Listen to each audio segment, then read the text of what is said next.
92nd Street Y online media is made possible by the generous support of listeners like you.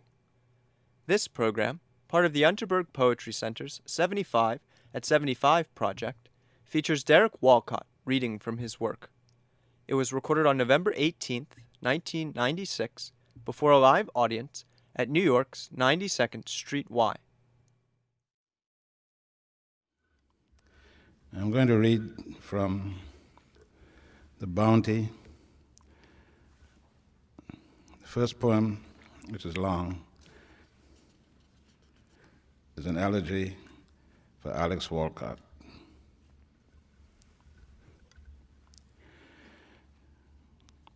Between the vision of the tourist board and the true paradise lies the desert where Isaiah's elations force arose from the sand. The 33rd canto caused the dawn clouds with concentric radiance. The breadfruit opens its palms in praise of the bounty. Bon pain, tree of bread, slave food, the bliss of John Clare. Torn, wandering Tom, stoat stroker in his county of reeds and stalk crickets, fiddling the dank air, lacing his boots with vines, staring glazed beetles with the tenderest prods, night of the cockchafer, wrapped in the mists of shires, their snail-horned steeples, palms opening to the cupped pool. But his soul, safer than ours, even though iron streams fetter his ankles, frost whitening his stubble, he stands in the ford of a brook like the Baptist lifting his branches to bless cathedrals and snails, the bounty of this new day, and the shadows of the beach road near which my mother lies with the traffic of insects going to work anyway, the lizard on the white wall fixed on the hieroglyph of its stone shadow, the palms rustling archery, the souls and sails of circling gulls that rhyme with in la sua volontade in nostra pace. In his will is our peace. Peace in white harbors, in marinas whose masts agree, in crescent melons left all night in the fridge, in the Egyptian labors of ants moving a pyramid of sugar, words in this sentence, in life and death who live next door like neighbors, and in sardines with pepper sauce. My mother lies near the white beach stones, John Clare, near the sea almonds, yet the bounty returns each daybreak to my surprise and betrayal, yes, both at once. I am moved like you, Mad Tom, by a line of ants. I behold their industry, and they are giants. There on the beach in the desert lies the dark well where the rose of my life was lowered, near the shaken plants, near a pool of fresh tears, told by the golden bell of alamander, thorns of the bougainvillea, and that is the bounty that they shine with defiance, weed and flower, even those that flourish elsewhere, vetch, ivy, clematis, on whom the sun has risen with all its power, not for the tourist board or for Dante Alighieri, but because there is no other path for its wheel to take, to make the ruts of the sea almond road an allegory of a poem's career, of yours, that she died for the sake of a crowning wreath of false laurel. So, John Clare, forgive me for this morning's sake. Forgive me coffee and pardon me milk with 2 packets of artificial sugar. As I watch these lines grow and the art of poetry harden me into sorrow as measured as this, to draw the veiled figure of Mama entering the standard elegiac. No, there is grief, there will always be, but it must not madden, like Clare, who wept for a beetle's loss, for the weight of the world in a bead of dew on clematis or vetch, and the fire in these tinder, dry lines of this poem I hate as much as I love her, poor, rain-beaten wretch, redeemer of mice, earl of the doomed protectorate of Calvary under your cloak. Come on now, enough. Bounty in the bells of tree frogs with their steady clamor, in the indigo dark before dawn, the fading morse of fireflies and crickets, then the light on the beetle's armor, and the toad's too late presages. Nettles of remorse that shall spring from her grave from the spade's heartbreak, and yet not to have loved her enough is to love more, if I confess it, and I confess it.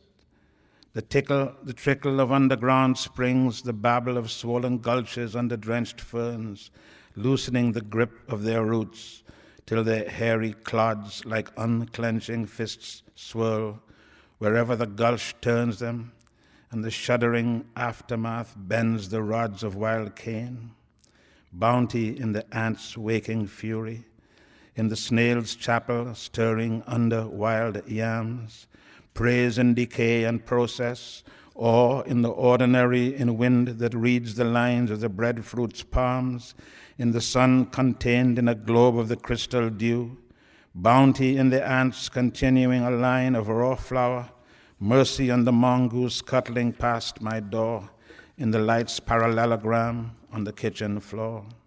For thine is the kingdom, the glory and the power, the bells of St. Clement's in the marigolds on the altar, in the bougainvillea's thorns, in the imperial lilac and the feathery palms that nodded at his entry into Jerusalem, the weight of the world on the back of an ass. Dismounting, he left his cross there for sentry and snaring centurion. Then I believed in his word, in a widow's immaculate husband in pews of brown wood, when the cattle bell of the chapel summoned our herd into the varnished stalls, whose rustling hymnals I heard, the fresh Jacobean springs, the murmur Clare heard of bounty abiding, the Clare language she taught us, as the heart panteth. At this her keen ears pronged, while her three fawns nibbled the soul-freshening waters, as the heart panteth for the water brooks that belong to the language in which I mourn her now, or when I showed her my first elegy, her husband's and then her own. But can she or can she not read this?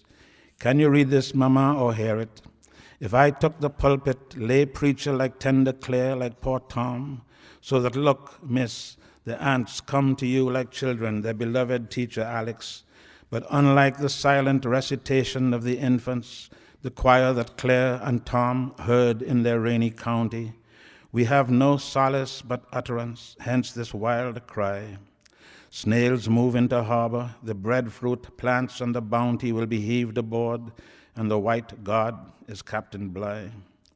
Across white, feathery grave grass, the shadow of the soul passes, the canvas cracks open on the cross trees of the bounty, and the trades lift the shrouds of the resurrected sail. All move in their passage to the same mother country, the dirt-clawing weasel, the blank owl or sunning seal. Faith grows mutinous. The ribbed body with its cargo stalls in its doldrums. The god captain is cast adrift by a mutinous Christian. In the wake of the turning Argo, plants bob in the ocean's furrows. Their shoots dip and lift. And the soul's Australia is like the New Testament after old world floggings, the code of an eye for an eye. The horizon spins slowly, and authority's argument diminishes in power in the longboat with Captain Bligh. This was one of your earliest lessons, how the Christ Son questions the Father to settle on another island haunted by him, by the speck of a raging deity on the ruled horizon, diminishing in meaning and distance, growing more dim. All these predictable passages that we first disobey before we become what we challenge. But you never altered your voice, either sighing or sewing. You would pray to your husband aloud, peddling the hymns we all heard in the simple pew, There is a green hill far away, Jerusalem the golden. Your melody faltered, but never your faith in his bounty, which is his word. All of these lines crepitate from the culture of Ovid, its sibilants and consonants. A universal meter piles up these signatures like inscriptions of seaweed that dry in the pungent sun. Lines ruled by mitre and laurel, or spray, swiftly garlanding the forehead of an outcrop. And I hope this settles the matter of presences. No soul was ever invented, yet every presence is transparent. If I met her in her nightdress, ankling barefoot, crooning to the shallows, should I call her shadow that of a pattern invented by Greco-Roman design? Columns of shadows cast by the Forum, Augustan perspectives, poplars, Casuarina colonnades, the in and out light of almonds made from original Latin, with no leaf but the olives. Questions of pitch. Faced with seraphic radiance, don't interrupt. Mortals rub their skeptical eyes that hell is a beach fire at night where embers dance, with temporal fireflies like thoughts of paradise. But there are inexplicable instincts that keep recurring, not from hope or fear only, that are real as tones. The faces of the dead we wait for as ants are transferring their cities, though we no longer believe in the shining ones. I half expect to see you no longer than more than half, almost never, or never then, there I have said it, but felt something less than final at the edge of your grave, some other something somewhere, equally dreaded, since the fear of the infinite is the same as death, unendurable brightness, the substantial dreading its own substance, dissolving to gases and vapors like our dread of distance. We need a horizon, a dividing line that turns the stars into neighbors, though infinity separates them. We can think of only one sun. All I am saying is that the dread of death is in the faces of those we love, the dread of our dying or theirs.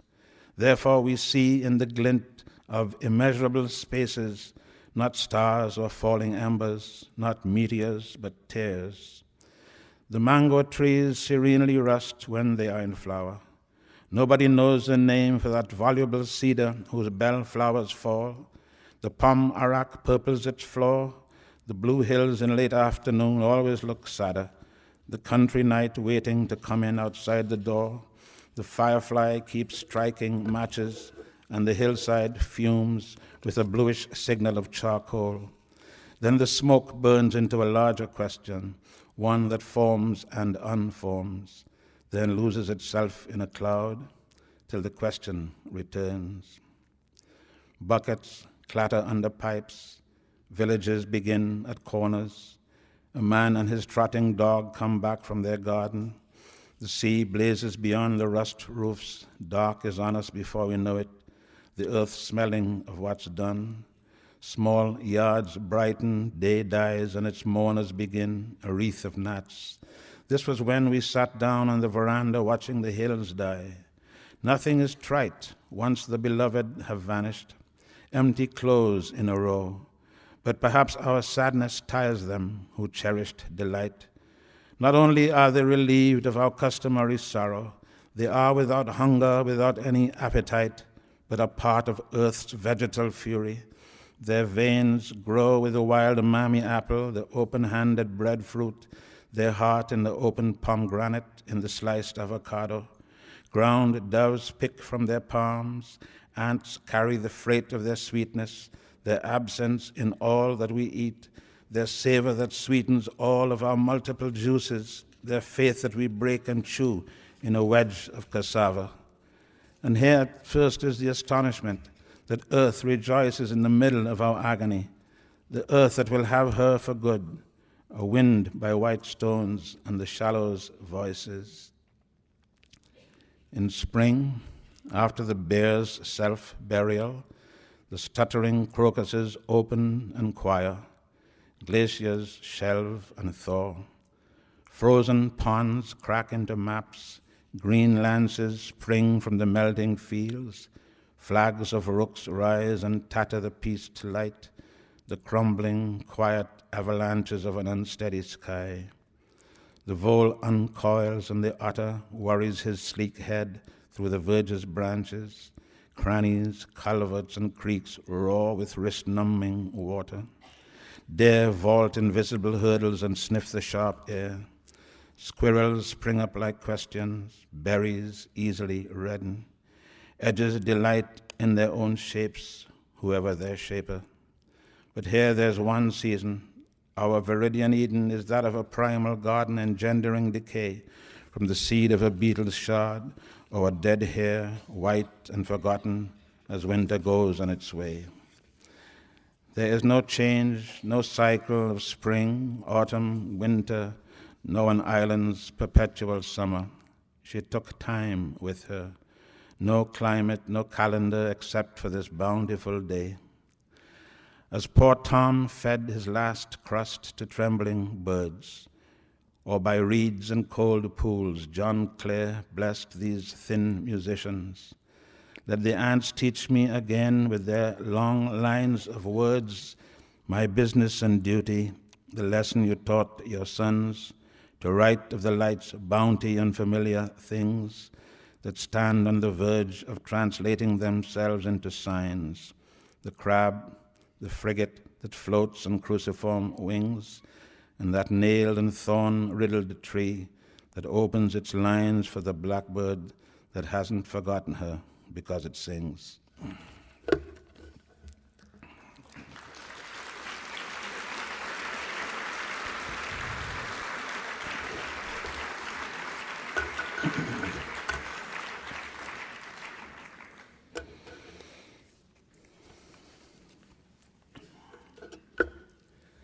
Never get used to this, the feathery, swaying casuarinas, the morning silent light on shafts of bright grass, the growling aves of the ocean, the white lances of the marinas, the surf fingering its beads, hail heron and gull full of grace. Since that is all you need to do now at your age and its coming serene extinction like the light on the shale at sunset and your gift fading out of this page. Your soul traveled the one horizon like a quiet snail, infinity behind it, infinity ahead of it, and all that it knew was this craft, all that it wanted. What did it know of death? Only what you had read of it, that it was like a flame blown out in a lowered lantern at night, but without these stars, the prickle of planets lights like a vast harbor of devouring oblivion. Never get used to this, the great moon and these studded nights that make the heart stagger and the stirring lion of the headland.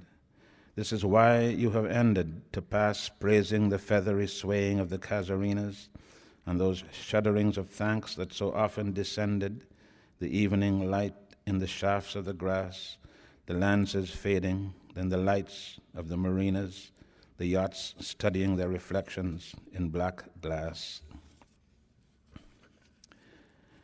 Remember childhood. Remember a faraway rain. Yesterday, I wrote a letter and tore it up. Clouds carried bits under the hills like gulls across the steam of the valley to Port of Spain. Then my eyes began to brim from all the old ills as I lay face up in bed, muffling the thunder of a clouded heart while the hills dissolved in ruin. And this is how the rain comes into Santa Cruz, with wet cheeks, with the hills holding on to snatches of sunlight until they fade. Then the far sound of a river and surging grass. The mountains loaded as the clouds that have one bright fissure that closes into smoke, and things returning to fable and rumor, and the way it was once. It was like this once. Remember the small red berries shaped like a bell by the road bushes, and a church at the end of innocence, and the sound of Lauviedove through the trees to Choiseul. The smell of hog plums that I have never smelled since. The long-shadowed emptiness of small roads when a singed smell rose from the drizzling asphalt. The way rain hazes the chapel of La Divina Pastora, and a life of incredible errors.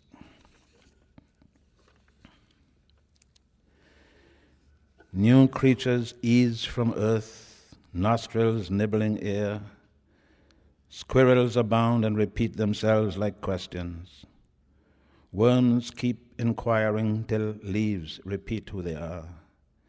But here we have merely a steadiness without seasons and no history, which is boredom interrupted by war. Civilization is impatience, a frenzy of termites round the ant hills of Babel, signaling antennae and messages. But here the hermit crab cowers when it meets a shadow and stops even that of the hermit. A dark fear of my lengthened shadow, to that I admit. For this crab to write Europe is to see that crouching child by a dirty canal in Rimbaud, chimneys and butterflies, old bridges and the dark smudges of resignation around the cold eyes of children who all look like Kafka. Treblinka and Auschwitz passing downriver with the smoke of industrial barges, and the prose of a page from which I brush off the ashes, the tumuli of the crab holes, the sand hourglass of ages carried over this bay like the sands of the Harmattan, of our blown tribes dispersing over the islands, and the moon rising in its search like Diogenes' lantern over the headland's sphinx for balance and justice. 3 poems about Spain. Near our ochre pastures with real bulls, your clay one braces the kitchen lintel. How earth in every noun sounds with red tiles, bell tower in level light, Rioja, Aragon.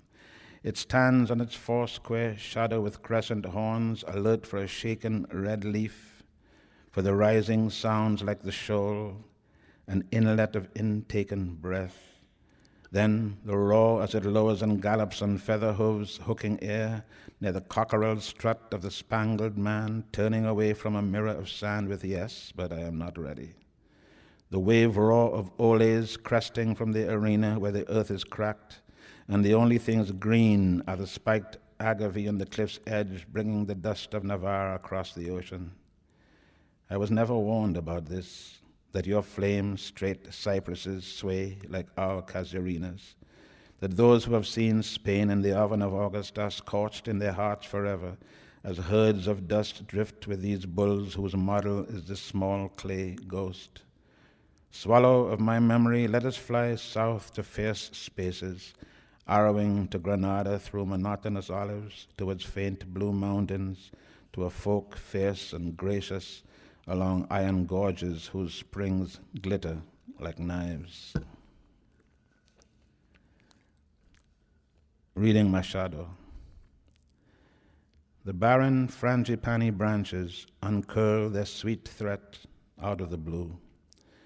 More echoes than blossoms, they stun the senses like the nocturnal magnolia, white as the pages I read, with the prose printed on the left bank of the page, and on the right the shale-like speckle of stanzas, and the seam like a stream stitching its own language, the Spanish genius bristling like thistles. What provoked this? The pods of a dry season, heat rippling in cadenzas, black ruffles on the arc of a white throat, all echoes, all associations, inferences. The tone of Antonio Machado, even in translation, the verb in the earth, the nouns in the stones, the walls, all inference, all echo, all association.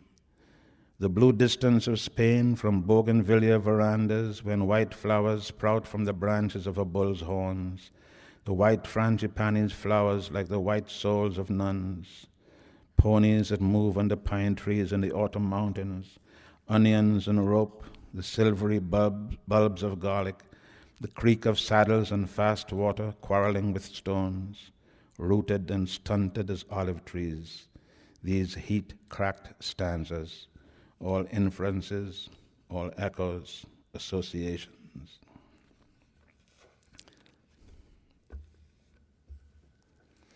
Granada. Red earth and raw, the olive clumps, olive and silver, in the thud of wind like a cape shaping the car. The tormented olives smaller than you thought they were, as a sadness not incalculable but measured, its distance diminishing in the humming coil of the road, widens astonishing Granada. This is how to read Spain, backwards like memory, like Arabic. Mountains and predicted cypresses confirming that the only tense is the past, where a sin lies that is all of Spain's. It writhes in the olive's trunk. It gapes in the ochre echo of a stone hillside like a well's dry mouth. Lorca. The black olives of his eyes, the bread dipped in its saucer. A man in a torn white shirt with its wine stains, a black suit and leather soles stumbling on the stones. Try and stand outside apart from it and the other ones on the open hill, the staccato of machine gun fire, of the dancer's heels, the O of the flamenco singer, and the mouth of the guitar. They were there in Goya, the clown that dies wide open in the 2nd of May, where the heart of Spain is, where Spain must always suffer. Why do they return from this distance, this far away from the cypresses, the mountains, the olives turning silver?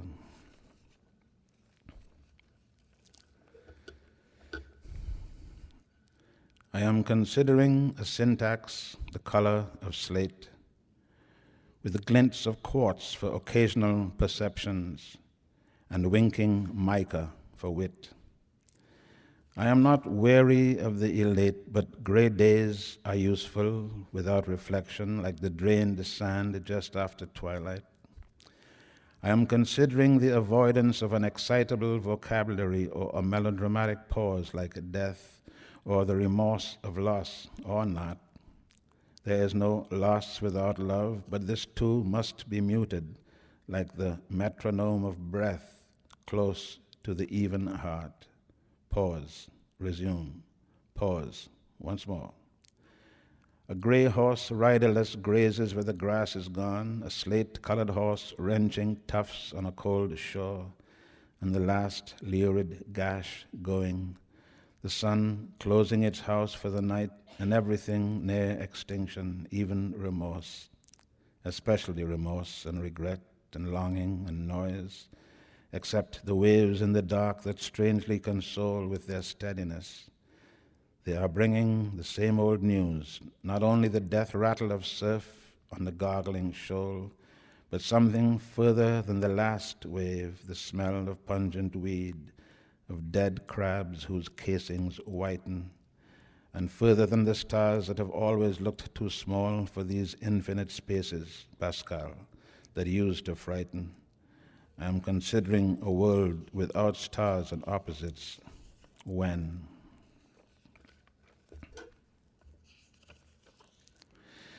I saw stones that shone with stoniness. I saw thorns steady in their inimical patience. Now I see nothing after the lizard has cuddled. I create each response when there is no balance, neither tears, nor laughter, nor life, nor death, nor the sequence of tenses. That is, I can see no past and foresee no future. For the stones shine in their stoniness, and the logwood thorns are waiting for nothing, not to be plaited into a crown, or the lizard to throb on the side of the road as the frog would till I passed. I see this also as beyond declension, and not a commemoration of the invincible is that changes itself as it proceeds, the past's extension, or the afternoon-long shadows that are the futures. Therefore I foresee myself as blessedly invisible, anonymous and transparent as wind, a leaf-light traveler between branches and stones, declare the unsayable voice that moves over the uncut grass and the yellow bell of an alamander by the wall. All of this will soon be true, but without sorrow, the way stones allow everything to happen, the way the sea shines in the sun, silver and bountiful in the slow afternoon. Alpheus Prince, what a name. He was one of the princes. He died a boy, as so many princes did in literature, in English history, of a fierce, obscure disease, a regal and privileged fever.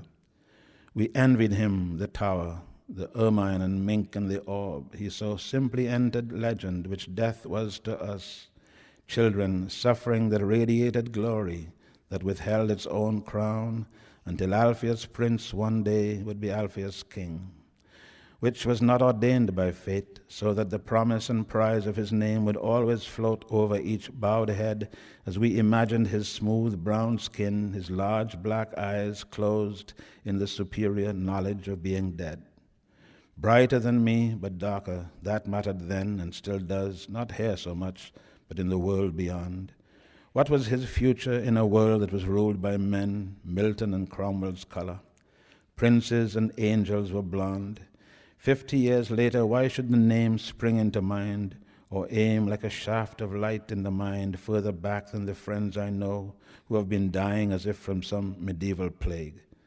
This morning the sea wind is fresh, the island shines in light, and I think of a boy I loved for his beauty, his wit, his eyes, which to me carried a glint of their brevity, whose name still carries joy in it, and who made death a gift that we quietly envied. These lines that I write now, that lack salt and motion, these branches that lack color, astonishment, smell, are not less than the isles of the waves in their devotion, or the heart-startling explosions of the immortelle. Width and light, the mildly pronounced benediction of trees saying their beads, the bamboos bent over their pews, their sacrament flares again from the dawn's ignition of orange flames in the great Puy of Santa Cruz. The cold road past the closed chapel, the cocoa groves there still dark, the hills start to lighten their ridges and to exhaust the metaphor in the way that too much prayer exhausts us. The murmurous responses of midges drone their litany, echoing in the chancel of the head as you walk in the glorious morning of the dry season, reciting the names on the stones of the increasing dead who are past questioning now, past the cracked heart, past reason, and even bewilderment, as the upper region of the sky is a ceiling of one, orange and saffron, cumuli and indigo cirrus, and that seraphic legion crosses north to more waking islands after the suffering that comes in the dead hours before dawn. Open the door. The winged moon is pinned to a curtain like a night moth, and the heart kneels to the sea light. Its task to adore at the wide and chafing, foam-fringed altar cloth. The sublime always begins with the chord, and then I saw, following which apocalyptic cumuli curl and divide, and the light with its silently widening voice might say, from that whirling rose that broadens its rings in the void, here come my horsemen, famine, plague, death, and war. Then the clouds are an avalanche of skulls torrentially rolling over a still leaden sea. And here beginneth the season when the storm birds panic differently, and a bell starts tolling in the mind from the rocking sea wash. There is no such sound, but that is the sway of things which has the necks of the coconuts bending like grazing giraffes. I stood on the dark sand, and then I saw that darkness which I gradually accepted grow startling in its joy, its promised anonymity, in its galloping breakers in time and the space that kept it immortal and changing without the least thought of me, the serrated turret of a rock and a white horse that leapt it, that spumed and vaulted with the elation of its horsemen, a swallowing of a turmoil, of a vertiginous chaos, the delight of a leaf in a sudden gust of force, when between great channels the islands are slowly erased, and one dare not ask of the thunder what is its cause. Let it be written, the dark days also I have praised. Praise to the rain, eraser of picnics. Praise the grey cloud that makes every headland a ghost, and the guttering belch braided water. Praise to the rain and her slow shroud. She is the muse of amnesia, which is another island, spectral and adrift, where those we still love exist but in another sense that this shore cannot understand, for reminding us that all substance thins into mist and has its vague frontiers, the country of memory, and as in Rimbaud, the idea of eternity is a raised horizon when the sky and the sea are mixed and the solid disappears like the dead into essences, which is the loud message of the martial advancing rain with its lances and mass, and sometimes alarming our senses the kettle drums of advancing thunder. Before her the grain bows and darkens, the tide cowers and rises, the air becomes palpable, and our nerves assemble for a siege in the shut eyes and clamped doors of our body. Her hair horizontal in the wind, blowing back like the surge. The casuarinas whine and sway in the wind. 2 drops startle the flesh, and the sun withdraws behind drapes like a king or a president on the palace balcony who hears the roar of a square and thinks, it is only the rain, it'll pass, tomorrow will be sunny. Praise to the rain, its hoarse voice, dissolver of shapes, of the peaks of power, princes, and mountain slopes. The Seagull, a poem about Nina's return.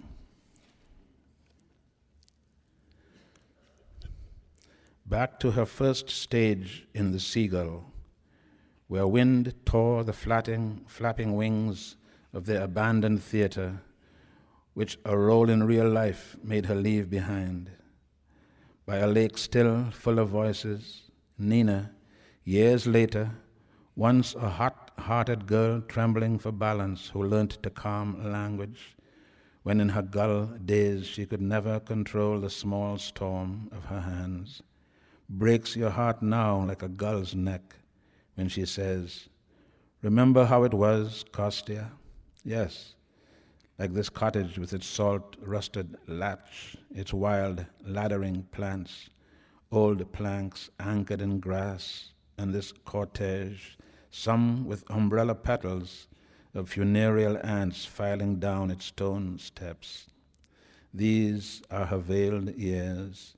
These are the letters that blur back into place after a writer's treachery made her an acceptable actress. This is a world washed cleaner from tears. Pause on the steps. The cottage is locked like a suitcase, stuffed with unrevised acts, dead scenes, the unbearable joy in faces you reluctantly recognize as you open the wings of a program with your faith, Nina, and Kostya, yours. Voices carry over the lake. A black gale has tattered the curtains. Hills that were greener darken, and the end of a tilting seagull circles back to where expectation rustled. Light fingers dust your objects inside the cottage that I carefully open in case wind lifts like a flock your torn papers, Kostya, when a girl, like a book, opened her wings to your pen.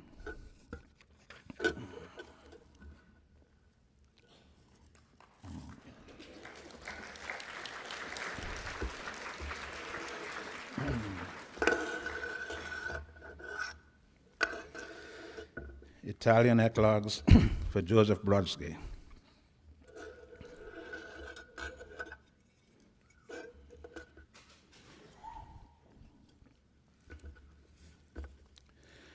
On the bright road to Rome, beyond Mantua, there were reeds of rice, and I heard in the wind's elation the brown dogs of Latin panting alongside the car, their shadows sliding on the virgin smooth translation, past fields fenced by poplars, stone farms and character, nouns from a schoolboy's text, Virgilian, Horatian, phrases from Ovid passing in a green blur, heading towards perspectives of noseless busts, open-mouthed ruins and roofless corridors of Caesars whose second mantle is now the dust's. And this voice that rustles out of the reeds is yours. To every line there is a time and a season. You refreshed forms and stanzas. These cropped fields are your stubble, grating my cheek with departure. Gray irises, your corn wisps of hair blowing away. Say you haven't vanished, you're still in Italy. Yeah, very still. God, still as the turning fields of Lombardy, still as the white wastes of that prison like pages erased by a regime. Though his landscape heals the exile you shared with Nassau, poetry is still treason because it is truth. Your poplars spin in the sun. Whir of a pigeon's wings outside a wooden window, the flutter of a fresh soul discarding the exhausted heart. Sun touches the bell towers, clangor of the Cinquecento, at wave-slapped landings, vaporettos warp and depart, leaving the traveler's shadow on the swaying stage, who looks at the glints of water that his ferry makes like a comb through blonde hair that plats after its passage, or book covers enclosing the foam of their final page, or whatever the whiteness that blinds me with its flakes erasing pines and conifers. Joseph, why am I writing this when you cannot read it?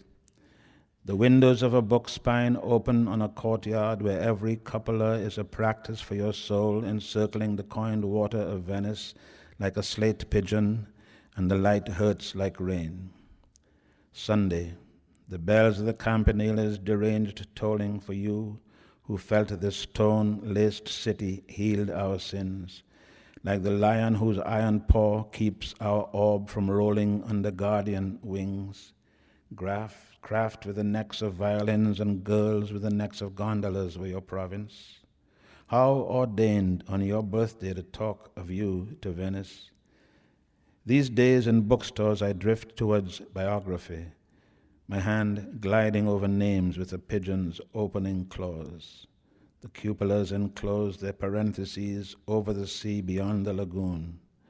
Off the ferry, your shade turns the corners of a book and stands at the end of perspective, waiting for me. In this landscape of vines and hills, you carried a theme that travels across your raked stanzas, sweating the grapes and blurring their provinces, the slow northern anthem of fog, the country without borders, clouds whose shapes change angrily when we begin to associate them with substantial echoes, holes where eternity gapes in a small blue door. All solid things await them, the tree interkindling, the kindling to hearth smoke, the dove in the echo of its flight, the rhyme its echo, the horizon's hyphen that fails, the twig's handiwork on a blank page, and what smothers the Cyrillic's snow, the white field that a raven crosses with its black core. They are a distant geography, and not only now, you were always in them, the fog whose pliant paw obscures the globe. You were always happier with the cold and uncertain edges, not blinding sunlight on water. In this ferry, sidling up to the pier, when a traveler puts out the last spark of a cigarette under his heel, and whose loved face will disappear into a coin that the fog's fingers rub together. The foam out on the sparkling straight, muttering Montale. In grey salt, a slate sea, and beyond it flecked lilac and indigo hills, then the sight of cactus in Italy, and palms, names glittering on the edge of the Adriatic. Your echo comes between the rocks, chuckling in fissures when the exploding surf subsides, and these lines are a net for racing sprats or a catch of rainbow fishes, the scarlet snapper, the parrotfish, Argentine mullet, and the universal rank smell of poetry. Cobalt sea and self-surprised palms at the airport. I smell it, weeds like hair swaying in water, a mica in Sicily, a smell older and fresher than the Norman cathedrals or restored aqueducts, the raw hands of fishermen, their anchor of dialect and phrases drying on walls based in mass. These are its origins, verse. They remain with the repeated lines of waves on their crests, oars and scansion, flocks on one horizon, boats with keels wedged into sand, your own island or Quasimodo's or Montale's lines wriggling like a basket of eels. I am going down to the shallow edge to begin again, Joseph, with the first line, with an old net, the same expedition. I will study the opening horizon, the scansion's strokes of the sun, dissolve in a fiction greater than our lives, the sea, the rain. My colonnade of cedars, between whose arches the ocean drones the pages of its missal, each trunk a letter embroidered like a breviary with fruits and vines, down which I continue to hear an echoing architecture of stanzas with St. Petersburg profile, the lines of an amplified cantor, his tonsured devotion. Prose is the squire of conduct, poetry the knight who leans into the flaming dragon with a pen's lance, is almost unhorsed like a picador, but tilts straight in the saddle, crouched over paper with the same stance. A cloud in its conduct repeats your hair-thinning shape, a conduct whose meter and poise were modeled on Whiston's, a poetry whose profile was Roman and open, the bust of a minor Caesar, preferring a province of distance to the roar of arenas, a duty obscured by dust.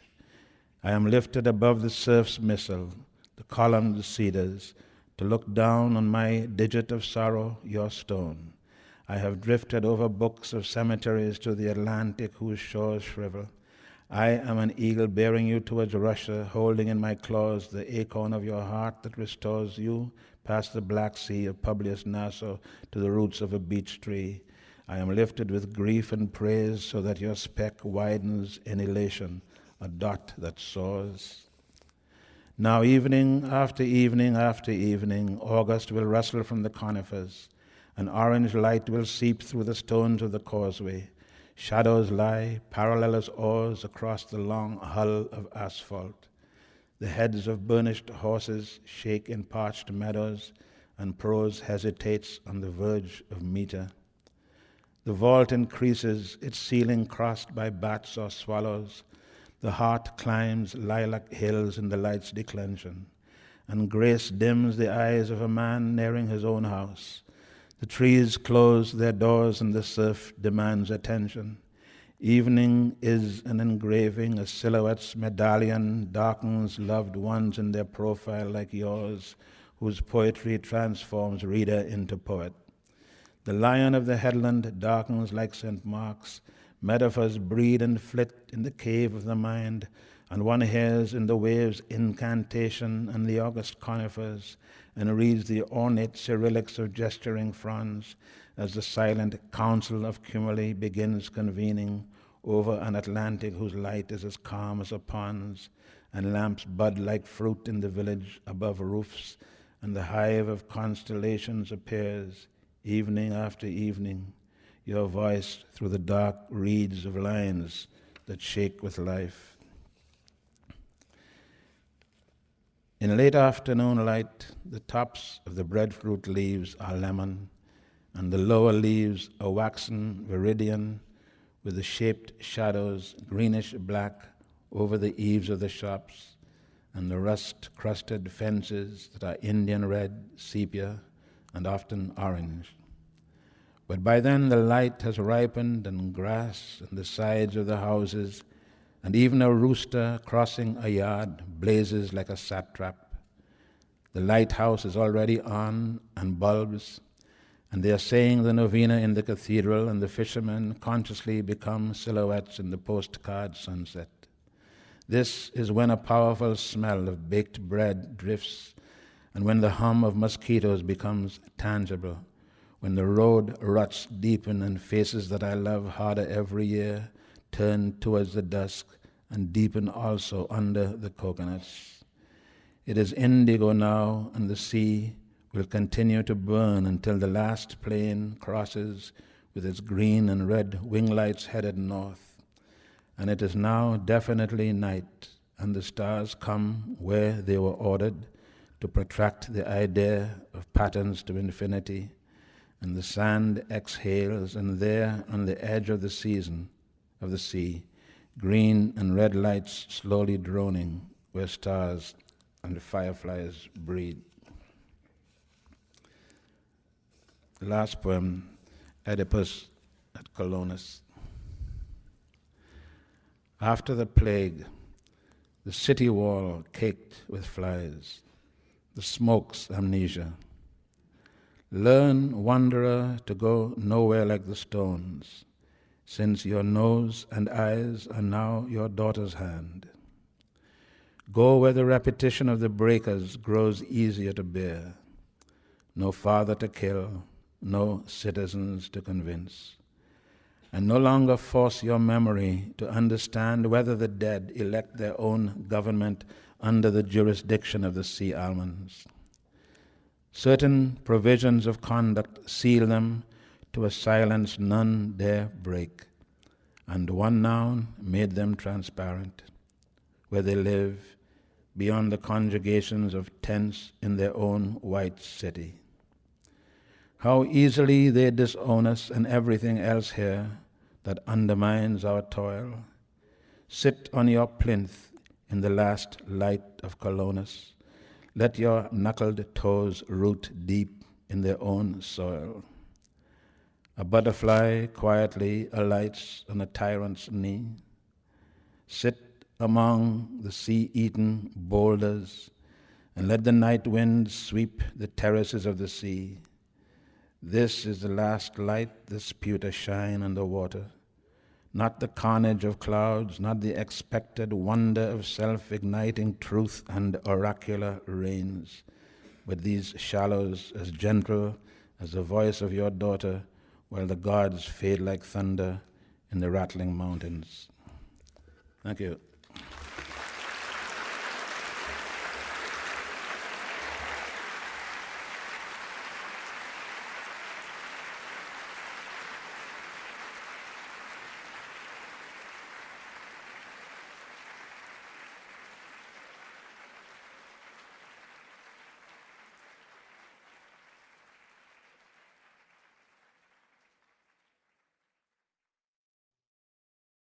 Thanks for listening.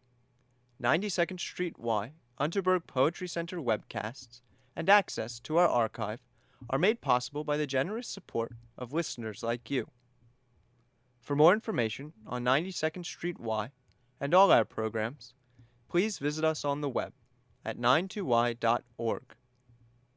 This program is copyright 1996 by 92nd Street Y.